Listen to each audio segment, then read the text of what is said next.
Good morning, everyone. Good morning, everybody. Day 2 of freedom. Right. So we had a good night's sleep last night. We found a nice pull off alongside the road here, about half an hour away from the Canada crossing. So today's the Canada border crossing. We'll see how that goes. Hopefully all goes well. Had a nice sandwich dinner last night, which we talked about. Slept really good. Slept good. Both took showers this morning, got ready to go. As you can tell. Right? No hair dryer. Oh, no hair dryer. Poor baby. You're going to have a frizzy head today, maybe. No, I got a braid. Weather's not too bad out. You know, it's probably about 45 degrees, a little cloudy. We're expecting good weather, I think, the rest of the way for the most part. Maybe a little bit of rain, but I don't think we're going to get below freezing, so we don't have to worry about any icy roads. So, looking forward to having a great day. All right, let's go. Let's do this. All right.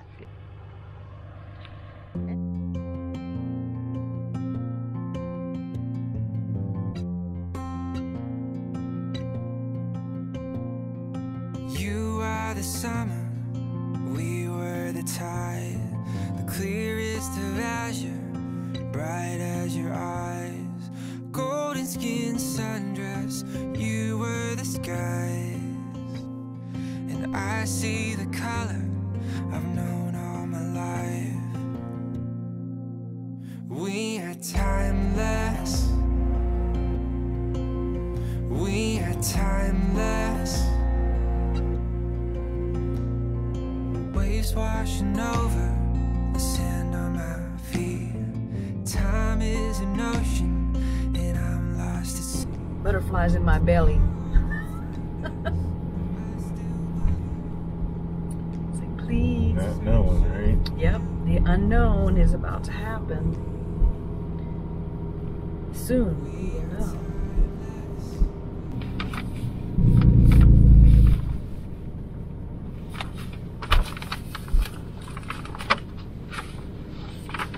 Here's our passports. I know, definitely need those.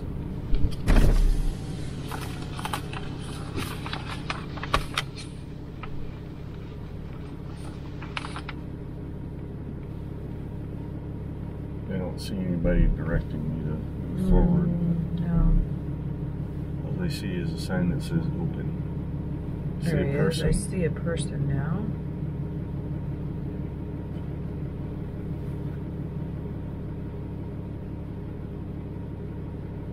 Rubber gloves. Loading up. Oh.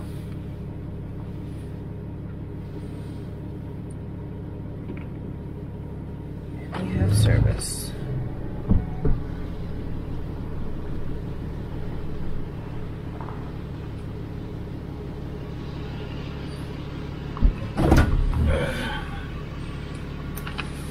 How many people on board? Pardon? How many people? 2 people, 1 dog. Gonna be Montana. We're moving to Montana from Anchorage. What's the reason for the move? Job. Georgia? Both of us. What will you be doing for work out south? Campground hosting. How long do you plan to be in Canada? As long as it takes us to get out of Canada. So do you have any residents back in Alaska? No, I sold it. Anything staying behind or being dropped off? Pardon? Anything staying behind or being dropped off? No. No, or it's back? Just personal use stuff, a little bit. Any cannabis products? No. Plants or animals? No. Other than the dog. No. Currency over $8,000 US? No. Firearms or what? No. Do you own firearms while you're living in Alaska? Yes. Where are they today? They're at my son's house. He's going to ship them to us when we get a permanent address via FFM. Any ammunition on board? No. Hard guns at all? Nope. Are you guys feeling ill or unwell at the moment? No. Any fever, cough, shortness of breath, or anything like that? No. We've both been self-quarantined for over a month. This form is just some information on the coronavirus. There's some phone numbers on there as well if you develop symptoms while you're in Canada. It's called phone numbers that direct you to you. Okay. And also there's some checkpoints throughout Canada because we're mandatory quarantine going on, but you guys are exempt because you're just transiting through. Yep. So just keep that form with you. Okay, perfect. Read that. Yep. Well said. Thank you, sir.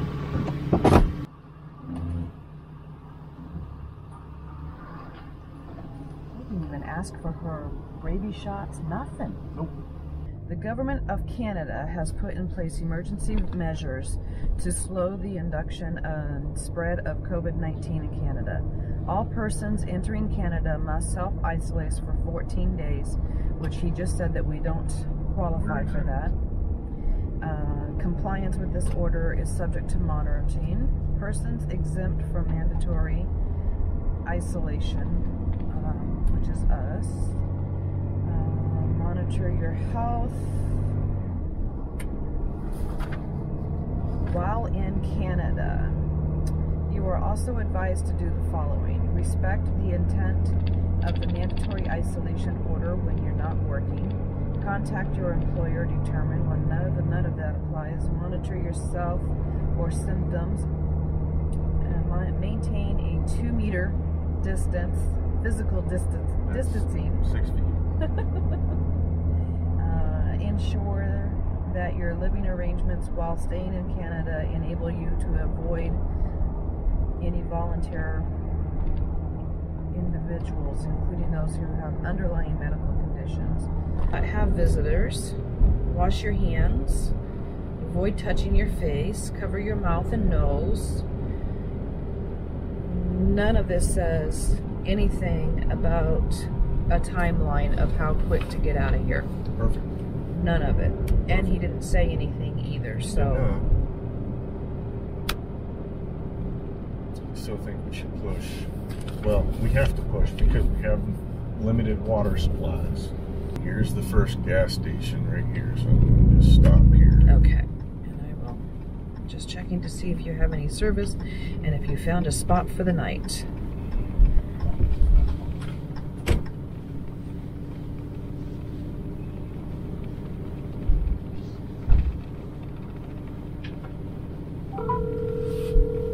Where's diesel? That's diesel right there.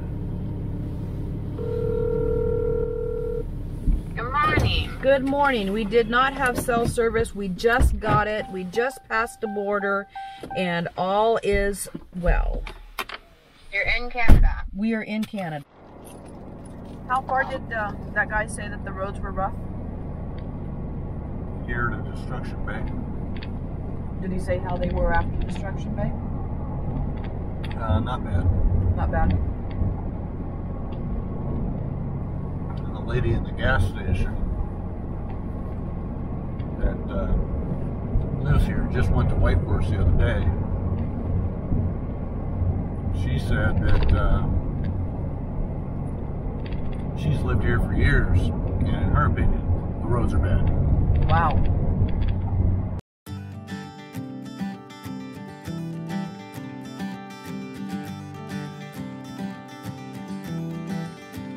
Do you remember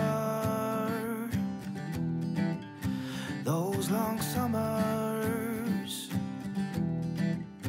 We played water fights, stayed up at night, and dreamed of ways through the world. I still remember the first time I kissed you, the look on your face as I grazed your lips with my lips. Our worlds collided. Those were the days when everything was possible. Our dreams were alive, we had a fire inside. Those were the days. Those were the days. Well, we're Destruction Bay, at the south end of Destruction Bay. It is beautiful here. This is one of Alice and I's favorite spots. A couple years ago when we came down the ALCAN, we stopped just a little bit north of here, maybe a mile, mile and a half. There's a boat ramp and there's a roadside camping area that you can stay in, and that's what we did. We stayed along the lake overnight. We like to boondock when we do our large travels and just find roadside type of camping.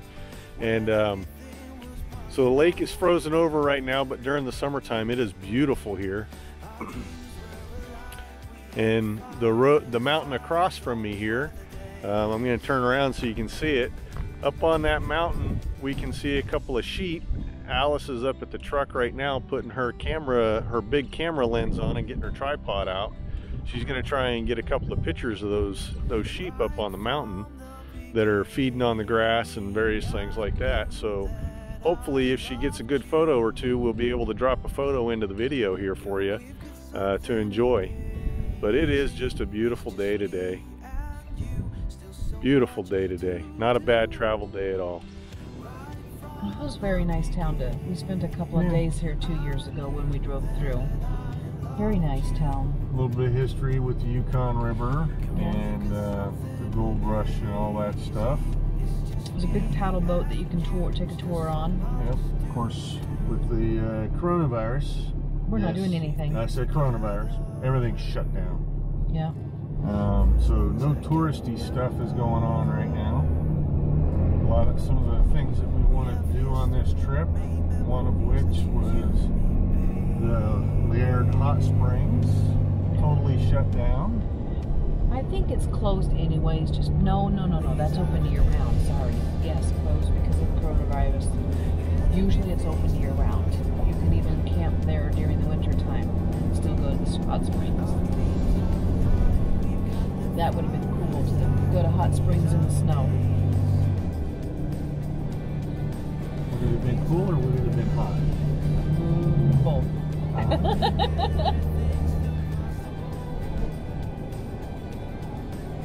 We just stopped at the Yukon River and it was beautiful. It had ice floating in the water. The water was blue. It was really pretty. Nice reflections. Took a picture of Gordon laying down on the ground taking a picture. And he doesn't know it until just now.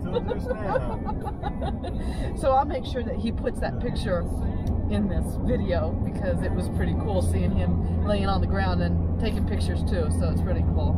It's all about angles sometimes. It's all about angles. He was trying to take pictures of his feet. I don't know if he did it or not. I think the foot picture worked out, but I think they got one or two good ones at the bridge. The bridge is pretty blue. It is. It's a nice color. Oh, goodness gracious. Truck going by. So today is the reason why we have chosen this kind of lifestyle. Today was an awesome day. Very tiring because it was an extremely long drive. Probably spent 10 hours on the road today. But it is the reason we chose this as a lifestyle. The scenery that we saw was just amazing. And for wildlife, we saw caribou this morning. We saw deer. We saw a lynx. A lynx was probably the most impressive things we saw. Yeah. Right on the side of the road. Just beautiful. Actually got a couple of decent pictures of the lynx. And we saw Dahl sheep on the mountain over by Destruction Bay. Got a couple pictures. Alice did get her big lens on and got a couple pictures with that. They were just so far away. They're just so far away, halfway up a mountain, and even with her big telephoto lens, they're still kind of small, but good pictures either way. Mm-hmm. But what a wonderful day. Yeah. We found a nice roadside place to park. It was hard to find a place to stop. It was. A lot of the day use or rest areas don't allow overnight camping, so you can't stay overnight there. So we had to find, we actually were able to go through the Yukon. It dips down into British Columbia, and then tomorrow we'll go back into the Yukon before we hit Watson Lake. And so we're actually in British Columbia tonight, and their rest stop doesn't say no overnight camping, so we're able to stay here. There's a lake right out the door here. Still frozen over. Still frozen over. And the other part of the good news on that is, I don't know if you can hear it or not. It's raining. It's just now starting to rain. So we got a spot, got set up, had our dinner, all just before the rain started. So all in all, I'd say it's been one hell of a day. Yeah, it's been really good. Really good days. So that's it for tonight. We'll see you tomorrow when we're headed down past Watson Lake and onto Muncho Lake. Not quite sure how far we'll get tomorrow.